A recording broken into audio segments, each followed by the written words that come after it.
अगले वीडियो में हमने देखा था उपन्यास के तत्व, उपन्यास के प्रकार और इन उपन्यासों के प्रकार में आंचलिक उपन्यास की हमने बात की थी। आंचलिक उपन्यास से हमारा मतलब ये जनपद विशेष से है, जहाँ के प्रदेश की जो भाषा है, उसके रहन सहन है, उसकी भौगोलिक स्थिति है, उसकी सामाजिक, आर्थिक, धार्मिक, राजनीतिक सभी स्थितियों के साथ पूर्ण रूप से उस विस्तार को, उस प्रदेश को अभिव्यक्त करना होता है। उसे आंचलिक उपन्यासों की संज्ञा दी जाती है, वो हमने देखा। आंचलिक उपन्यास लिखने की शुरुआत जिस प्रकार से 1954 में हुई और इससे पहले के उपन्यासों में ग्रामीण समाज का निरूपण नहीं हुआ, ऐसा नहीं है। बहुत सारे उपन्यासकारों ने ग्रामीण समाज का निरूपण तो किया ही है। आप देखिए, कोई भी उपन्यास लीजिए, उसमें ग्रामीण समाज कहीं ना कहीं तो आता ही है। प्रेमचंद जी ने तो ग्रामीण समाज को भी इस प्रकार से अपने आप से पूर्ण रूप से अभिव्यक्त तो किया ही था, किंतु फिर भी ऐसी कुछ बातें थी जो आज तक अछूती रही और उन अछूती बातों को आंचलिकता के माध्यम से, आंचलिकता का पुट देकर, यानी कि उन अछूत बातों को हमारे सामने उपन्यास के माध्यम से आंचलिक उपन्यासकार ने प्रस्तुत किया। छायावादी कवि सुमित्रानंदन पंत जी की एक कविता को आपने शायद पढ़ा होगा, जिसका शीर्षक था भारत माता। भारत माता ग्रामवासिनी, और उसका जो आंचल, वहां पर एक पंक्ति आती है कि धूल भरा मैला सा आंचल। तो यहां पर आंचल से हमारा मतलब एक प्रदेश विशेष से है, गांव से। भारत की जो आत्मा है वो गांव में बसती है, गांव के लोगों में बसती है। भारत, असली भारत कहां पर है? तो वो गांव में है। असली भारत अगर आपको देखना है तो गांव में जाना पड़ेगा। तो ये गांव की जो स्थितियां है वो कैसी है, आजादी के पहले और आजादी के बाद उसमें क्या क्या परिवर्तन हुए, ये देखने वाली बात है। जब तक आजादी नहीं मिली थी तब तक लोगों को ये लगता था कि हम गुलाम हैं, इसीलिए समाज की स्थिति है, उस स्थितियों में परिवर्तन कैसे लाया जाएगा। वो ग्रामीण समाज जो अपनी सोच और अपने जो गरीबी, बेकारी, बेरोजगारी आदि की जो स्थितियां है उससे आज भी गुलाम है, उसमें कैसे परिवर्तन लाया जाएगा, ये सारी बातें एक आंचलिकता की उत्थान, पूर्ण रूप से आंचलिकता के साथ हमारे सामने प्रस्तुत होती है। और वो महिला आंचल फणीश्वरनाथ रेणु के उपन्यास में हुई है। इसलिए एक नई विधा, यानी कि एक नए आंचलिक उपन्यासों का प्रारंभ होता है। अभी तक ग्रामीण समाज, जिस प्रकार से हमने पहले बताया, ग्रामीण समाज का निरूपण तो हुआ ही है, किंतु आंचलिकता का शब्द यहाँ पर आया है। और ये आंचलिकता से हमारा मतलब कि ये जनपद विशेष से है, एक प्रदेश विशेष की संस्कृति, उसके रहन सहन, उसके रीति रिवाज, उसकी भाषा, उसके पहनावा या उसके लोक रिवाज है, ये सारी बातें इसमें आती है। ऐसे एक जनपद की बात करते हैं लेखक, और इस जनपद की बात मैला अंचल में की गई है। मैला अंचल की कथानक की अगर हम बात करें, जिस प्रकार से उपन्यास के लिए कथानक का चुनाव कहीं से होता ही है, तो यहाँ पर लेखक ने जो कथानक का चुनाव जो है वो एक ऐसे प्रदेश से किया हुआ है जो एकदम अछूता रहा है। तो यहाँ पर इस अछूते से हमारा मतलब है कि विकास की दिशाएं वहां तक नहीं पहुंच पाई है, या तो उनकी सोच में अभी विकास नहीं है, या तो वो विकास से दूर भागते हैं, तो किस प्रकार, क्यों भागते हैं, ये सारी बातें यहाँ पर लेखक ने बताई है विविध पात्रों के माध्यम से।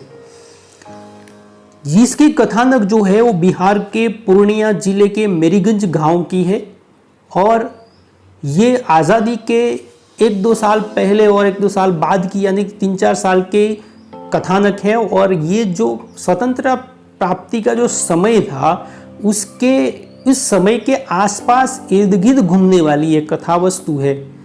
इस कथानक में शुरुआत जो है वो डिस्ट्रिक्ट बोर्ड के जो सदस्य है वो मेरीगंज गांव में मलेरिया सेंटर खोलने के लिए ज़मीन तराशने के लिए आए हैं। वहीं से इसकी शुरुआत होती है और 52 गांधीवादी नेता जो थे गांव के, उसकी मृत्यु जो हो जाती है, उससे उसका समापन होता है। इनके बीच पूरा घटनाक्रम घटित होता है। विविध प्रसंगों के माध्यम से एक एक प्रसंगों को जोड़कर लेखक ने इस कथानक को बनाया है। देखते हैं, यहां पर लेखक पूर्व भूमिका में कहते हैं कि इसमें शूल भी है, फूल भी है। पूरे ग्रामीण समाज को पूर्ण रूप से अभिव्यक्त करने की बात लेखक करते हैं। इसमें शूल भी है, फूल भी है। ये जो स्थिति है, ग्रामीण समाज में अच्छी बातें भी हैं और साथ साथ ऐसी बातें हैं जो लोगों को अच्छी नहीं लगती है, ऐसी बातें हैं। इसकी पूर्व भूमिका में लेखक ने इसी बात को अभिव्यक्त किया है। आइए देखते हैं।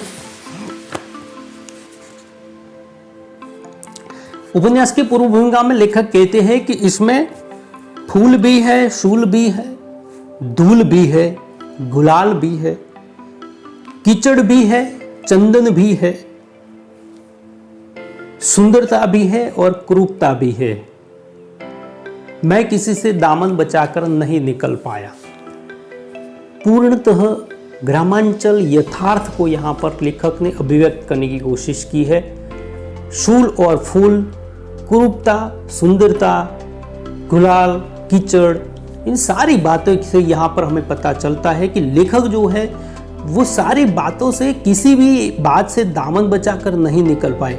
ऐसा नहीं है कि अच्छी बातें हमें बताई और बुरी नहीं बताई, या बुरी ही बताई अच्छी नहीं बताई, ऐसा नहीं है। ग्रामीण समाज जो है उसको पूरे यथार्थ के साथ हमारे सामने लेखक ने प्रस्तुत किया इस उपन्यास में।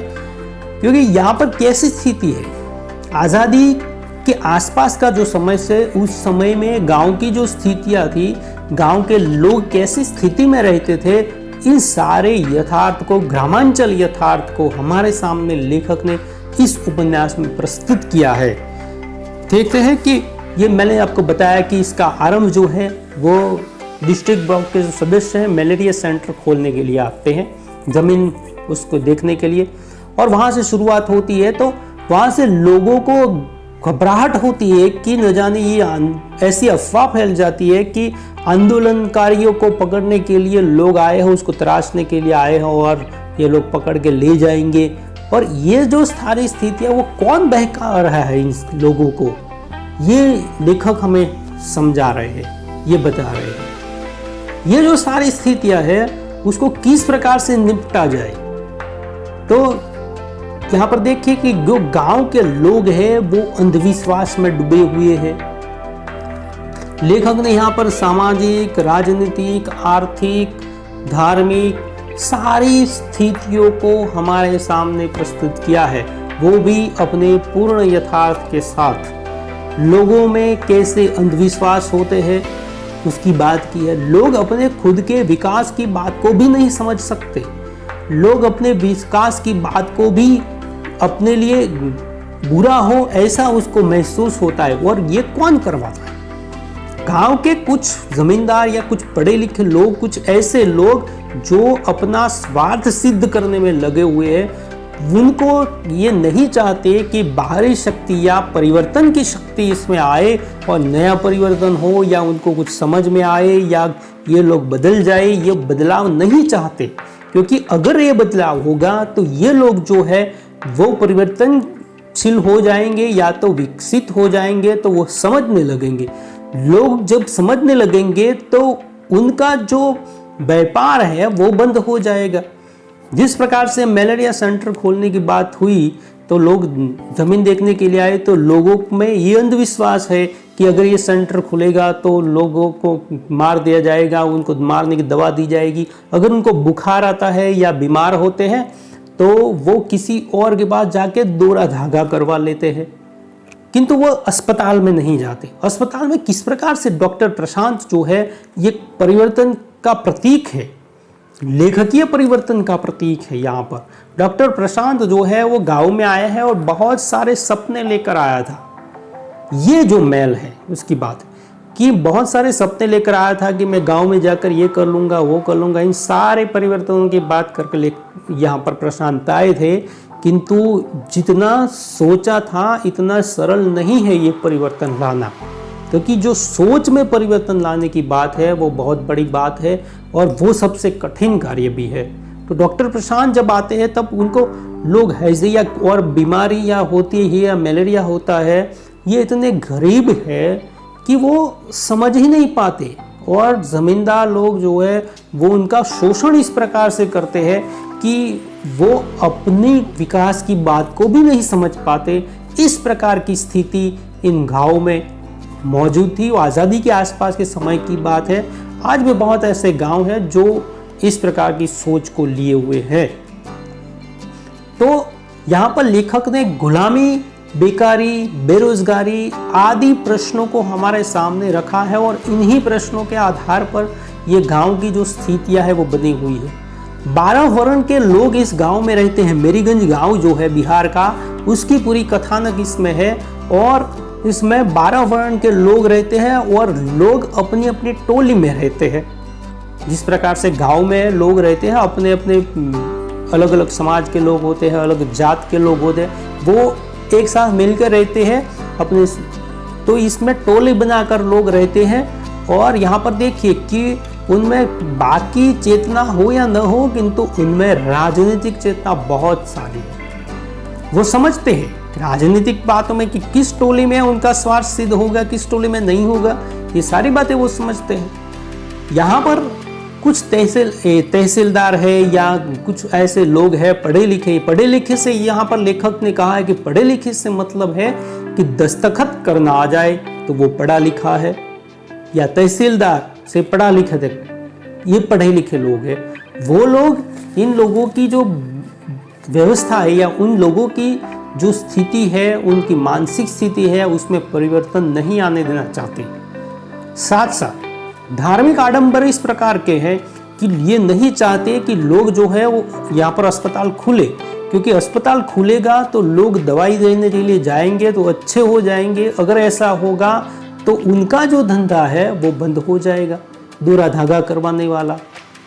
अगर कोई बीमार होता है तो लोग ये सोचते हैं कि किसी डाइन ने इसको बीमार करवाया है, और ऐसी प्रताड़नाएं देते हैं। सामाजिक यौन संबंध किस प्रकार के हैं लोग, यहाँ पर आप देखें कि लोग अपनी बेटी का जो संबंध है, यौन संबंध के बारे में वो जानते हैं यदि उनको, फिर भी वो कुछ नहीं कहते हैं क्योंकि उनको उसकी इज्जत जाने की डर होता है। ये सारी बातें जो मानसिक स्थितियां हैं ग्रामीण समाज की, उसको पूरे यथार्थ के साथ लेखक ने यहाँ पर प्रस्तुत किया है। आज़ादी के जो आसपास का समय है, उस समय की पूरी बात इसमें लेखक ने हमें बताई है। यहाँ पर दूसरी बात आप देखिए कि जो स्थिति है पूर्णिया जिले के बिहार की, उसकी बात है, किंतु यहाँ पर लेखक ने यह भी बताया है कि पूर्णिया जिला या मेरीगंज से मेरा मतलब केवल मेरीगंज की भौगोलिक स्थिति या उसकी स्थिति का निरूपण करना नहीं है। ये तो एक शीशे में पूरा ताजमहल बताने की बात है। मेरीगंज केवल प्रतीक है गांव का। इसके आधार पर पूरे ग्रामीण अंचल यानी जो ग्रामांचल की जो स्थितियां है पूरे भारत की, उसकी बात लेखक यहाँ पर करना चाहते हैं। और किस प्रकार से जो लोग हैं वो परिवर्तन होना चाहते हैं, किंतु ऐसे लोग परिवर्तित नहीं होते क्योंकि उनकी सोच जो है वो परिवर्तनशील नहीं है।